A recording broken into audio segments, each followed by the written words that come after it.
Amerika Serikat menyita sebuah kapal tanker minyak Aquila 2 pada Senin 9 Februari 2026.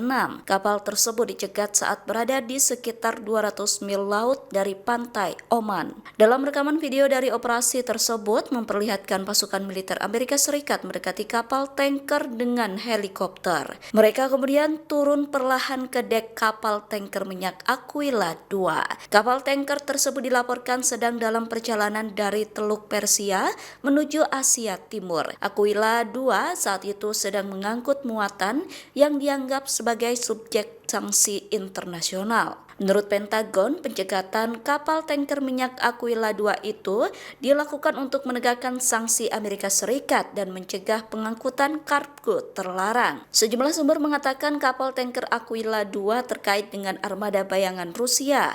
Kapal tersebut diduga digunakan untuk menghindari sanksi.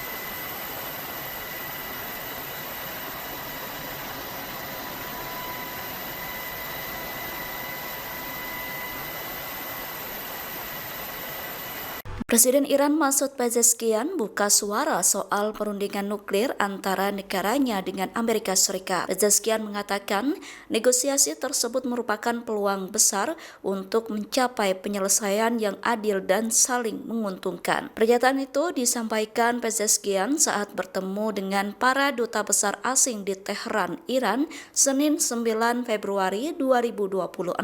Pezeshkian menegaskan bahwa Iran percaya dialog dan keterlibatan diplomatik merupakan satu-satunya cara untuk menyelesaikan perselisihan. Menurutnya, Iran selalu siap bernegosiasi selama prosesnya menghormati hukum internasional, kedaulatan nasional, dan prinsip kesetaraan. Iran juga menuntut pencabutan sanksi yang dinilai tidak adil. Presiden Iran itu menegaskan haknya terkait memperkaya uranium sesuai dengan perjanjian non-proliferasi nuklir atau NPT. در عرصه بین المللی جمهوری اسلامی ایران همواره بر دیپلماسی مبتنی بر احترام متقابل و منافع مشترک تاکید داشته است.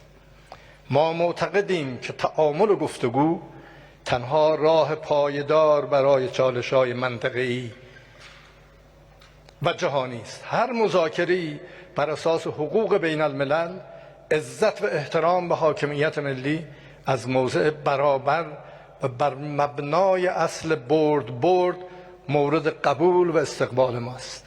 در تاریخ در کمتر از یک سال به تدوین قانون اساسی دور جدید مذاکرات هسته‌ای که با کمک و حمایت همسایگان ما در کشور عمان آغاز شده، فرصت بسیار خوبی برای حل و فصل عادلانه، منطقی، منصفانه و مرزی الطرفین این مسئله است.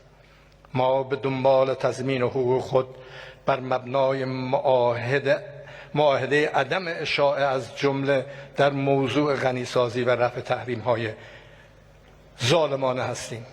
جمهوری اسلامی ایران به سهم خود در جهت موفقیت این مسیر گام برمی‌دارد و امیدوار است که طرف مقابل نیز بدون زیاده خواهی به این هدف و الزامات آن متعهد باشد تا بشود به نتیجه مطلوب دست یافت و پیشرفته به دور از فشارها، تحریم‌ها و پیام ما به جهان روشن است.